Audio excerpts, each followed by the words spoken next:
a bugaboo about canning, and so I'm looking in that direction, because you can put them up. The only thing with tomatoes, you just got to make sure your pH is right. You want to have them a little bit on the acid side, from what I'm gathering, and that way you don't have botulism in your canned goods, which would not be a happy outcome. Burning man would be a nice thing compared to what you would feel like, I guess, you ate bad tomatoes. But nevertheless, that would be an excellent way to deal with a large quantity. It's too bad RWN is not in at this time, because he is like the dehydrator extraordinaire. And in fact, he has sort of like a high volume dehydrating setup that's kind of really cool. And I don't know whether you go on his net. I think it's the Western Service net. He may be actually hosting tonight. I think they're on like 3952 or something that goes along those lines. You might want to try him later and see if he's around, and he could fill you in on the protocol for dehydrating anything, and so he'd be a great information source for you. But yeah, that's kind of right now where we're at. We're not in that boat. I mean, we have plenty, and we're giving them to neighbors and stuff like that, and enjoying BLTs by the store, and tomatoes in our salads, and as a last resort, we'll probably do some salsas. But we are not we're not way out in terms of quantity at this point. We do have some fall tomatoes that'll be coming in the next and be probably ripe in the next month or so, and that's going to kind of pick up where the brandy wines, which are the summer variety, left off. So anyway, I hope that's useful for you, and just an idea. And like I said, RWN is the guy if you want to talk dehydrating and drying. Yeah, he is the guy. So anyway, Harvey, KD6 WIQ, take it away from KK6BLC, all yours. Well, Mike, that tool that you described is called a desoldering tool, and they are great. They're very handy. You do have to take care when you're desoldering on printed circuit boards that have individual pads. They'll have a pad, but that pad won't be connected to anything. It's just a donut around a lead that's soldered in on one side of the board, and depending on how much heat that you have to transfer to get the solder to melt and then suck up that solder. If it gets really hot, just the force of that solder being sucked up by the solder sucker can lift those pads. So just be real careful how much heat you apply to areas like that.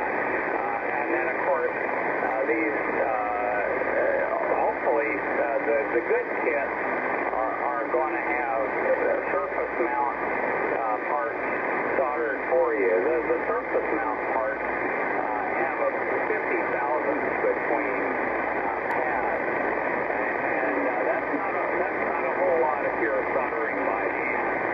You can easily bridge connections. So and the old through hole style, like an integrated circle, will have 100,000ths between pads. So there it's a little easier to solder with a small thin tip. But and of course, if you have an iron where you can control the temperature, that's really good too. I have an old Weller soldering iron I've had for many years, but it's temperature controlled, where I can set the temperature and just put just enough heat in there to melt that solder, and that way I'm not heating up the product too much, I'm not heating the board too much. So just a little bit of caution there on when you're desoldering, because you can pour too much heat into a component component, and then you can damage the component just by applying too much heat for too long. Bobby, that Burning Man thing, they were showing pictures of that last night on the news. People had been walking out there. They told people to just shelter in place, just sit around, and it's finally starting to dry out there. But the people didn't. They wanted to pack up and get out of there, and people were walking for miles, and the flip-flops they were wearing or shoes they were wearing got stuck in the mud, so they just left them behind, and they were walking barefoot. So yeah, that's not exactly for me, and you know, I wouldn't want to pay almost $600 just so that I could sit out in the desert heat for a week. I don't think so, not me. All right, I'll pass it to Sean DEB from KD6 WIQ. Okay, thanks, Harvey. Yeah, you know, it's interesting we're talking about kits because I'm looking at a kit here that actually just arrived, and it's real neat. It was only $49 on Amazon, and it's made by a company called Elenco, E-L-E-N-C-O, and it's just an AM/FM super het radio. That's it. None of the shortwave bands. It's just medium wave for AM and obviously broadcast band for FM. But the neat thing about it is it comes with a 56-page training course split up into 9 distinct lessons. So as Mike knows, I'm sort of de facto science teacher here for homeschooling. We homeschool my 9-year-old, and so I thought, well, this might be kind of cool. I think I'm going to go through it and build it myself and go through the lessons one time, and then I can go through and have my 9-year-old do it with me a second time. But that way I'll at least be able to make sure I can answer all of his questions and stuff. So anyway, just thought I'd add to the kit discussion. They sure are a lot of fun. And let's see, I lost track here. I'm going to hand it to Steve, Fox Whiskey. Alrighty, thank you, Sean. I did get a kick out of your Roller's comment there, Tom.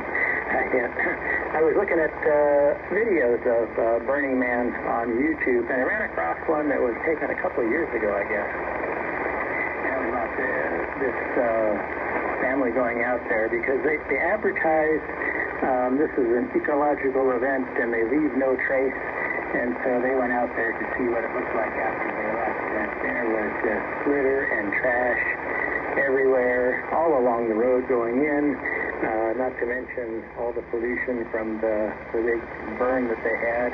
And then in town, like at the Walmart store, just garbage all over their parking lot because people didn't pack it home. They just took it to the Walmart and dumped it and expect the Walmart to put it in their dumpster and pack it away. So yeah, it was very good. But anyway, there was the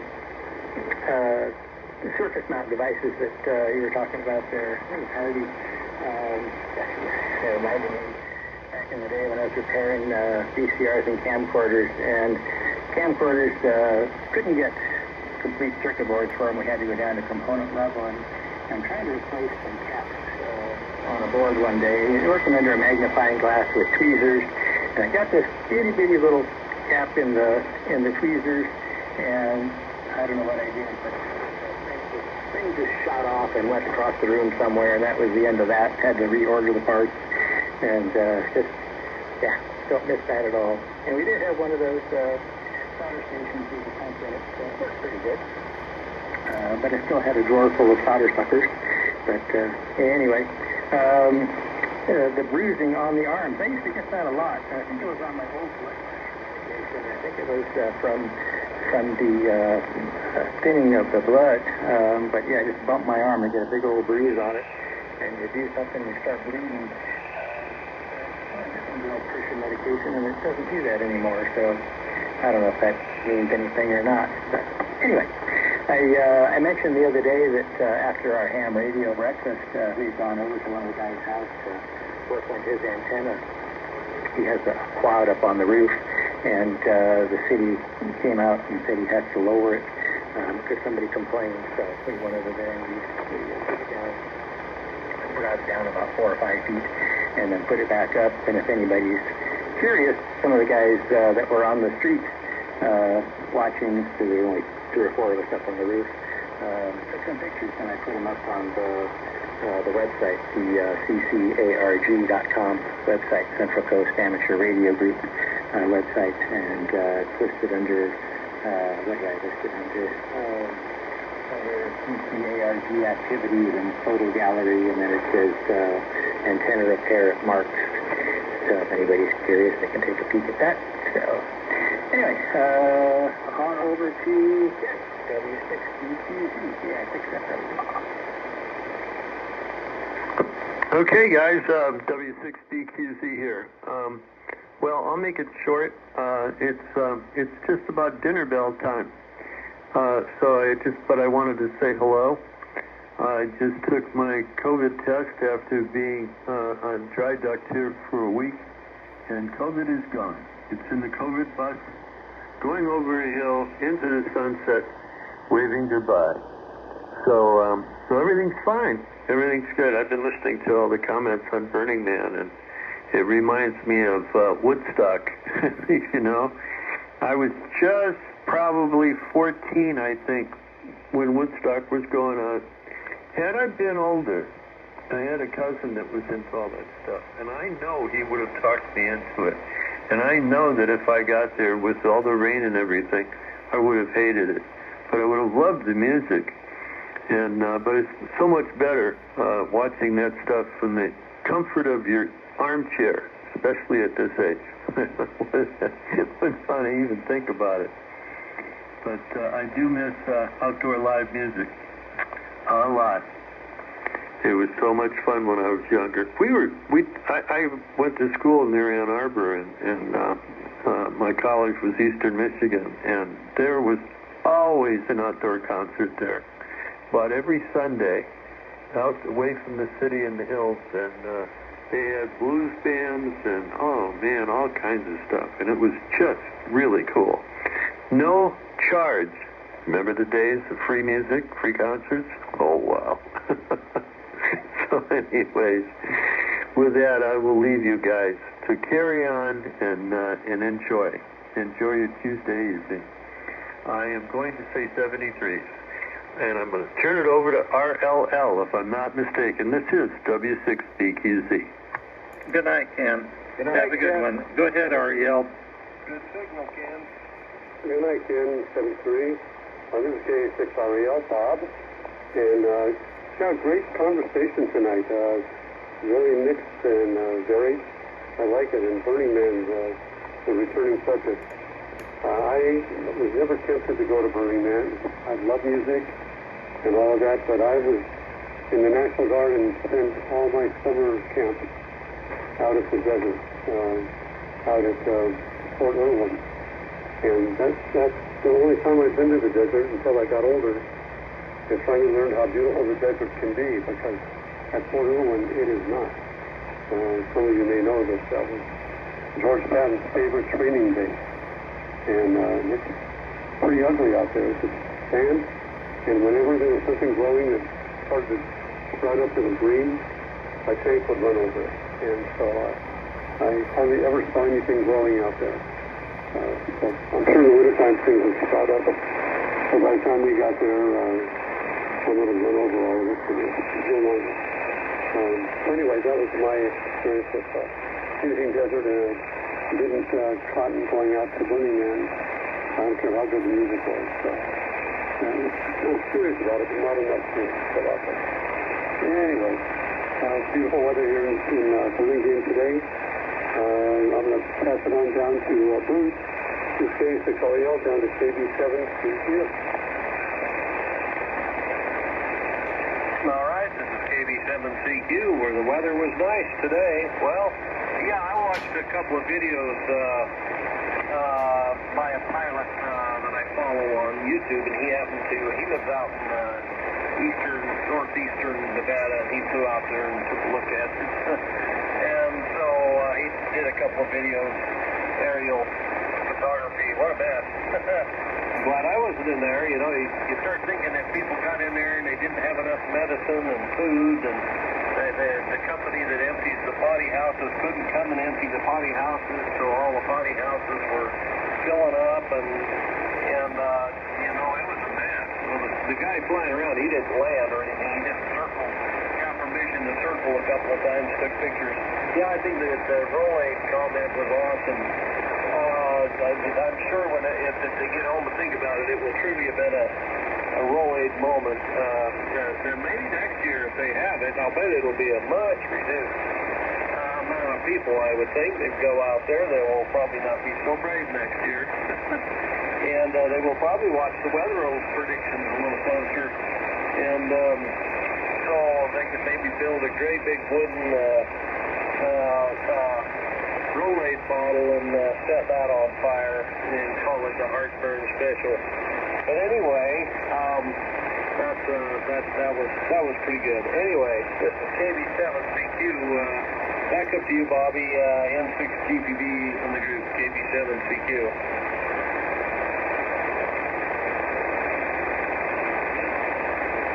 Okay, Bruce goes to me, Mike, KF6KXD. I'm net control today. We have a weird pattern of taking net control. It's supposed to be every other day, but if one goes on vacation or something comes up, we switch. So, thank God, works nice. This is KF6KXD. Anybody else for DNN? Okay, don't hear anybody. Okay, wrote a lot of notes this time. Let's see, Harvey. Yeah, I know what you mean about lifting those little printed circuit board donuts. I done did one. But I got it to work anyway. You know, a little solder and stuff on it does wonders. But yeah, you have to be careful not to go too long, but it's really slick for working on printed circuit boards, which I hate doing. I used to love doing troubleshooting on point-to-point wiring the way it used to be that we grew up with. It was easy, and if you question a capacitor, you just lifted one in. Nowadays, it's a pain in the butt, and you got these little tiny things, like somebody said, you can barely see, and those little tiny surface mount ones,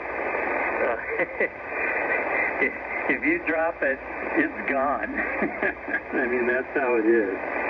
And let's see, Bob, we're talking about bruising now.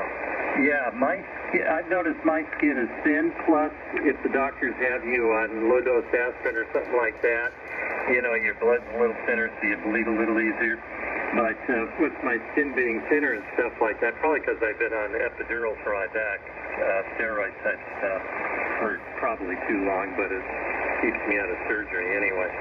And if I brush against something, sometimes it'll tear the skin. I mean, it's not like it used to be. Your skin does thin as you get older, and it bruises real easy.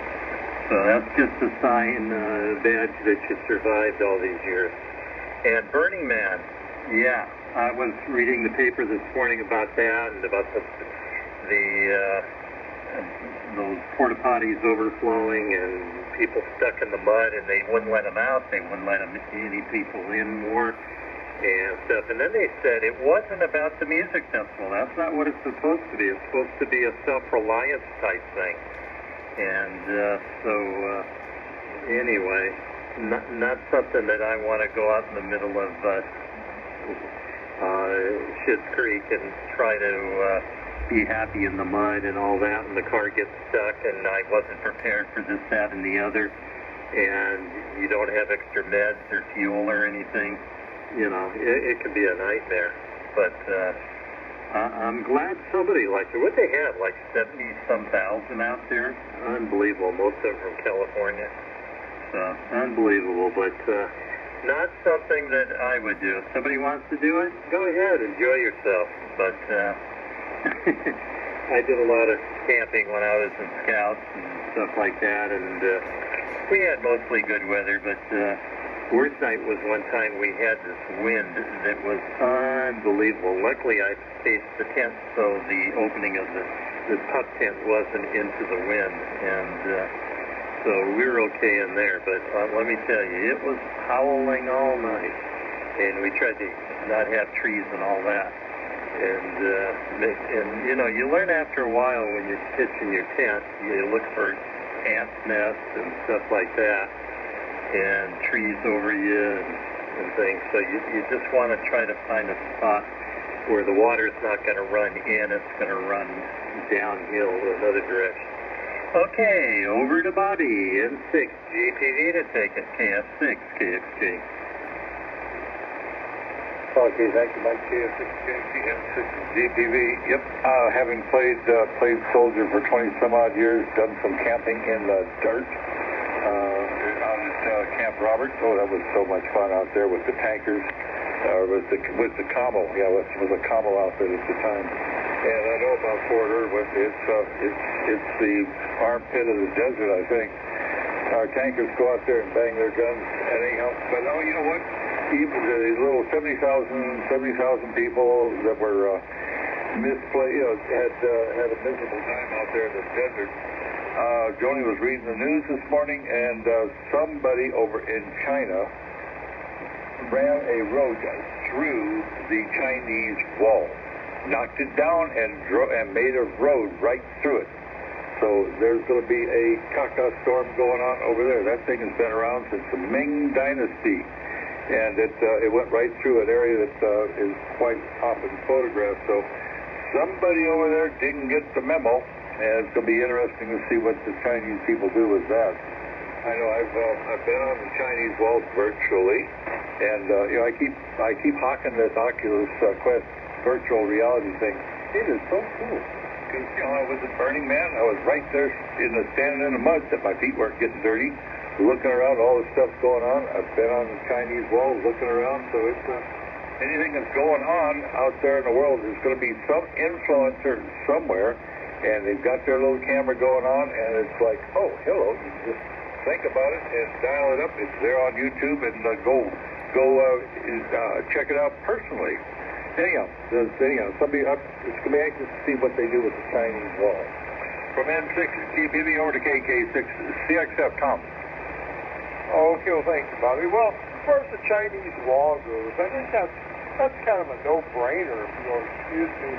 All they need is, you know, just a little can or jar of tackle, and cutting knife, great wall, be as good as new. Not a big deal.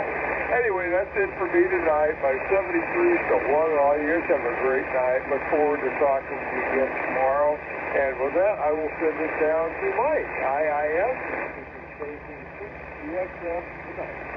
Good night. Good night, Mike. Take care, Tom. Night, Tom. I'll make sure not to hire you. Okay, Tom, 7-3 to you. Yeah, spackle and a can of paint, I don't think it would do it. This W6IIS, Mike in San Diego. Yeah, I saw that article too, Bobby. What they had done is gone, you know, like you said, kind of made a little path through a piece of the Great Wall that hasn't been restored. You know, on some of my trips to China with my lady friend, one of them, we went up onto the Great Wall, quite a walk to get up there, and then it's kind of crowded when you wander around. But that's the part that's been restored, and it's set for visitors and all that. Where these people, they made a whole through an area of, you know, kind of a dilapidated piece of the wall, and yet it's still a national relic, and it's a UNESCO World Heritage Site. So they probably are going to be in a lot of trouble, even though it wasn't, you know, a beautiful-looking wall before they went through it. It was still, you know, they shouldn't have done it, obviously. Okay, let's see. Pitching tents in the rain, and the mud, or just in general, it's not for me.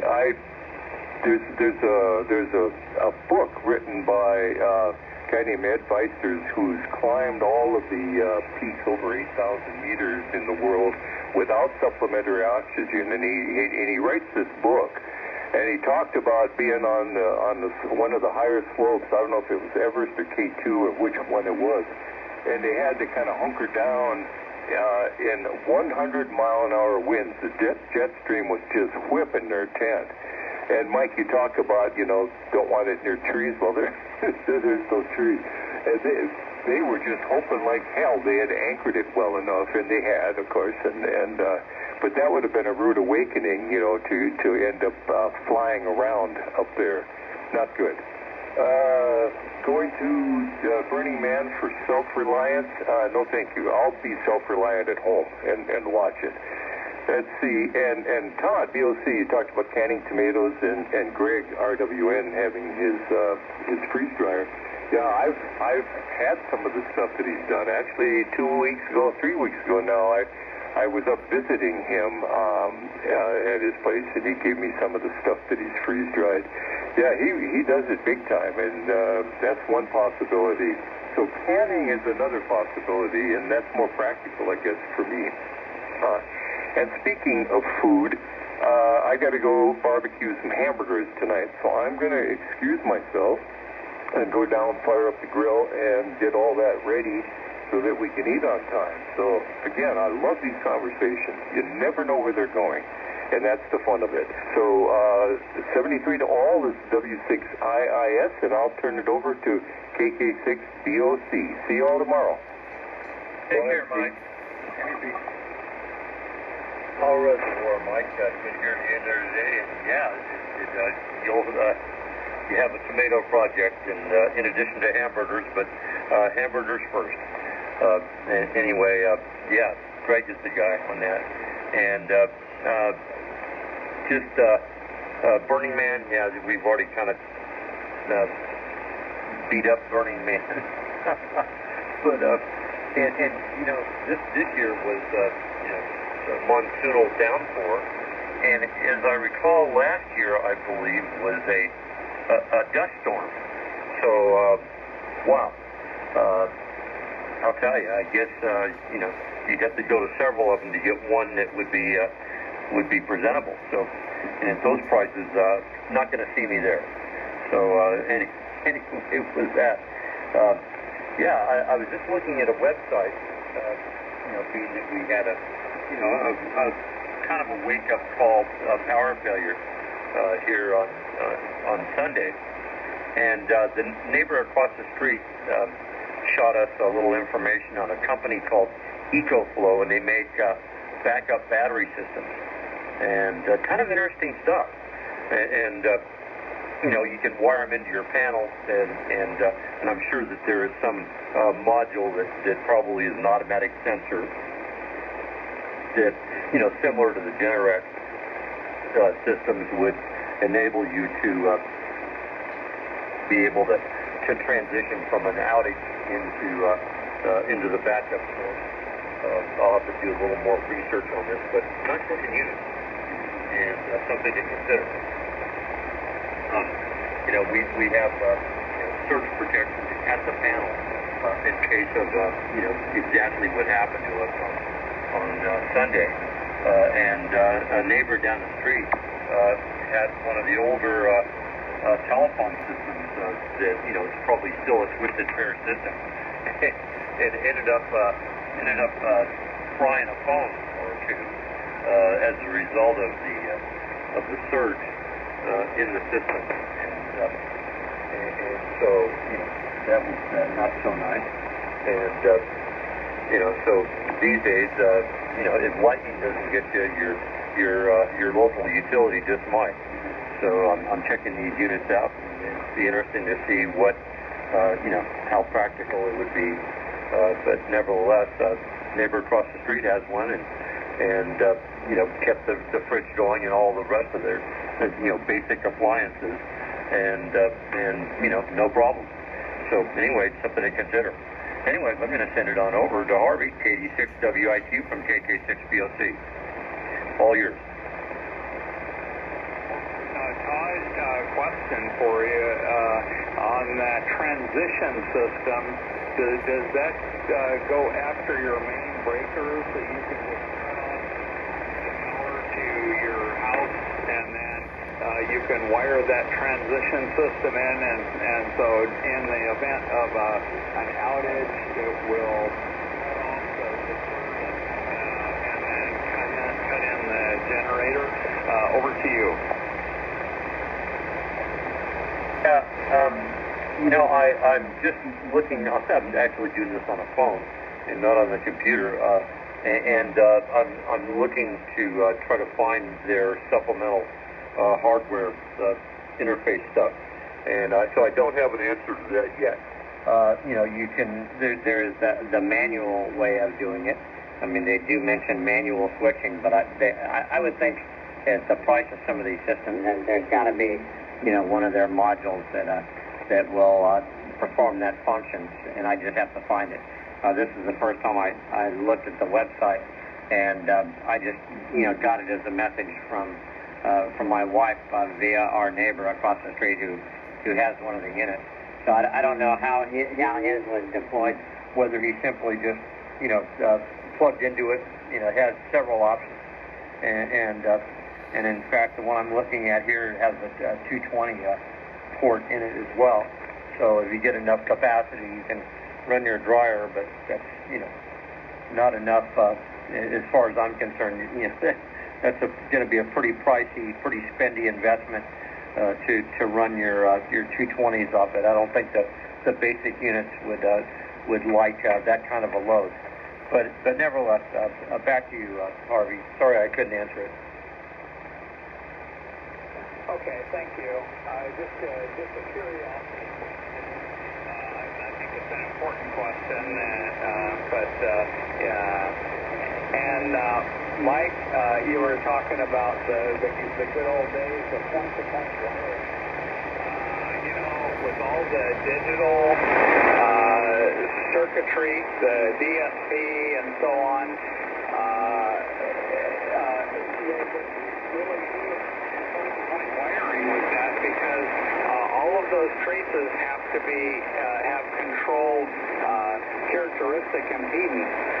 Otherwise, you'll be losing signals, and the timing will be all off, or else it'll be it'll give multiple transitions to the logic, and just totally messed up. So if you let's say you were going to repair a board where you've got a damaged trace,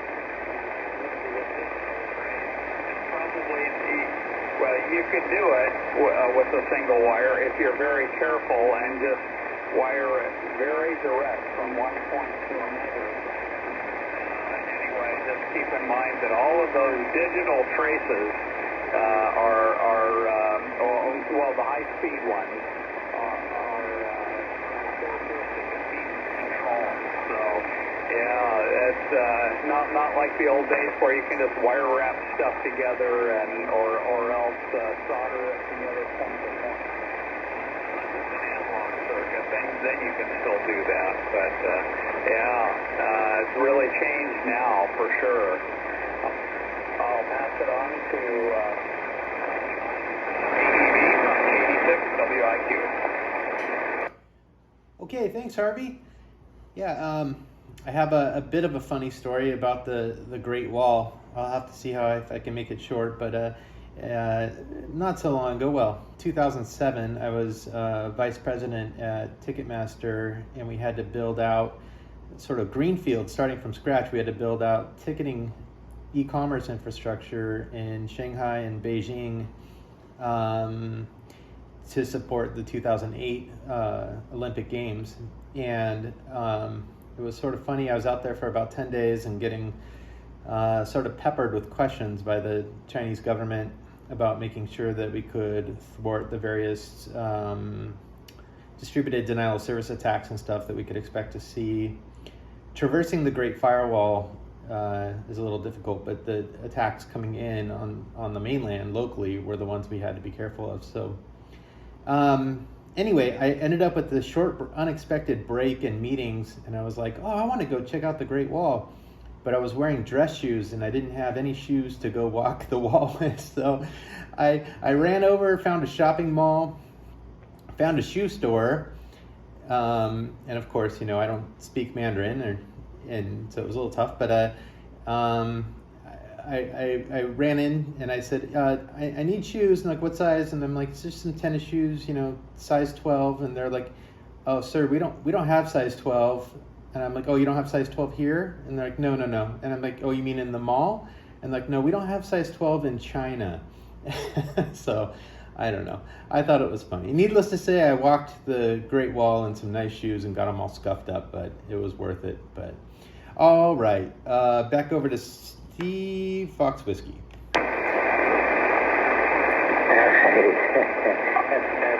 a little kind of a cute story. Bob, Ariel, you mentioned that you got your camping done in your summer camp for the National Guard. I was in Air Force Reserve and Air National Guard for about 7 years, and I started out there at Hamilton Air Force Base up there north of the Bay Area. And but after about a year and a half or so, found there was an Air National Guard base in Hayward, and that was only 30, 40 miles from home, so transferred down there. But, you know, went for summer camp, but our summer camp was in Los Angeles, Burbank, Glendale area, and they didn't have any kind of facilities to put us up. So every summer camp for 7 years, we would go down for our summer camp, there were 3 of us, and they put us up in a hotel.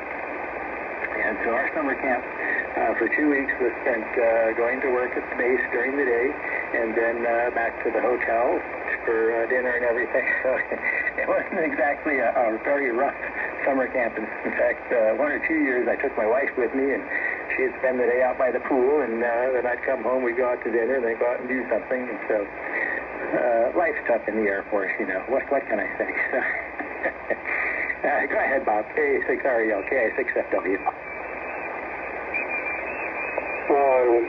Well, Steve, that's quite the rough time you had down in Los Angeles. The only time I ever had a decent summer camp was they sent me back because they needed some administration. So I stayed at headquarters in Salinas, and I basically ran type dittos, and those of you remember dittos and ditto machines. Anyway, did that, and then but that allowed me to, and they let me teach summer school in the morning. So I was teaching kindergarten in the morning, and then I'd get there about noon, and then I would stay on until after dinner, finish up some of the office work. So that was the only time I had a pretty cushy time at summer camp, because I got to go home every night, and that was pretty nice. But it was a good experience overall. But I got a real bad attitude about the desert for many years until I got to go out, several years later, many years later, and see what the desert's like after, in the springtime after it rains. And oh man, I'll tell you, it was quite a surprise. And I started developing a little more appreciation for the desert. And so that was pretty nice. Anyway, this is K6REL. I'll pass it on down to Bruce. Bruce, KB7CQ.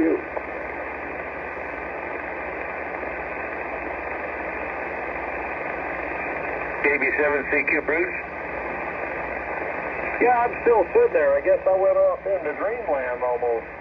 But, yeah. Well, it's been an interesting thing. The last few people, I couldn't hear at all. So the band has gone just totally wacky. I can hear you and Mike, but pretty much not anybody else. So imagine they can't hear me either. But anyway, it's been a good day, and I got to get in the kitchen. The wife is not home yet. I imagine she'll be home sometime. I don't know when. But I'll go. I've got some kitchen police duty to do there, so I'm going to go catch up with that, hopefully, before she gets home. So I'm going to say 7-3 to everybody and pass it up to you, Mike, KF6, KXG in the group, KV7CQ. Okay, real good signal now, Bruce. Yours always gets better as time goes on during the net. Have a good evening. This is KF6XC, and this will be our 73 round. We got 5 minutes before the hour. And, yeah, I think we all think alike as far as the Burning Man type thing goes. I think we're all creatures of, okay, I've done that earlier in my life, roughed it, now I want to, you know, have a little bit of comfort and luxury or whatever. And, yeah, most definitely, most definitely. Anyway, over to Bobby for final. Okay, thank you very much, Mike. N6GTV, looks like we have company just below us, so it's perfect timing. The comment I have here is on the solar for, I forget who it was, I think it was WIQ was asking about it. When we have a power outage out here, I have a system that, I have a box that has 7 switches in it, and it's got irregular house circuit, well, they're better than house circuit on and off switches. But anyhow, and when we have a power breakout here, I just simply go out there, throw my main anyhow, even though I know the power's off, I'm still going to throw the main just because.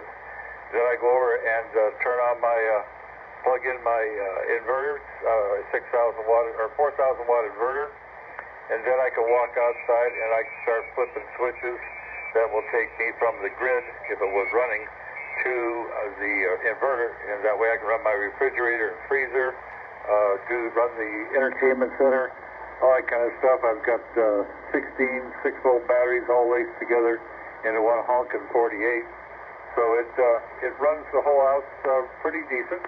I've had all the switches on at once, and everything was working, but normally I'm pretty stingy. I just run the refrigerator, freezer, and if it's running really late, then if everything's going good in the refrigerator, freezer, then I'll turn on the entertainment center so we can watch television or something. 73s from N6GTV. Have a fantastic day. I got it tomorrow, and we'll send it over to, I believe it's going to be the KK6BOC. Tom. Good night, Bobby. Hey, good night, Bobby. And I'll talk to you later about how much runtime you get out of your battery system. That's interesting.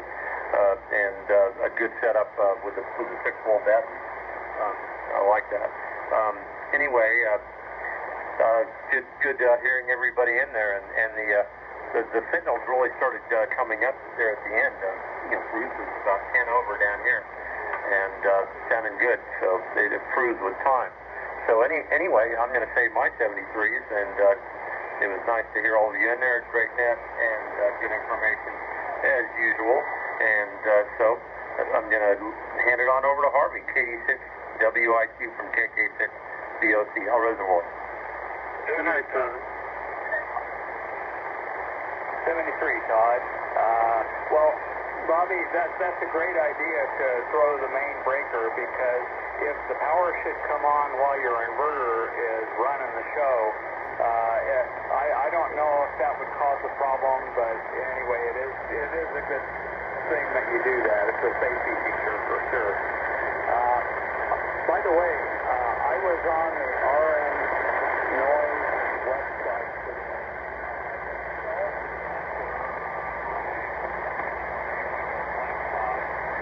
And of course, it's at the point where it's asking for a password. And I looked all over their site, and I could not figure out. I didn't see a contact us, or how do I send them an email to let them know that, I need a password. Somebody can. Mike, for hosting. It's been a great fun net. I'll come back. I hope everyone will come back tomorrow, and we'll do it all again. So, 73 from Good night, Harvey. This is Harvey. It's in the second paragraph on the page. On the first page?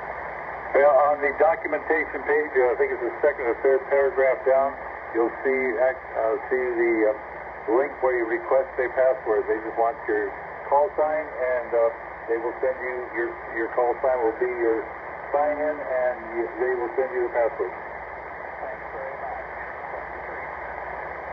73.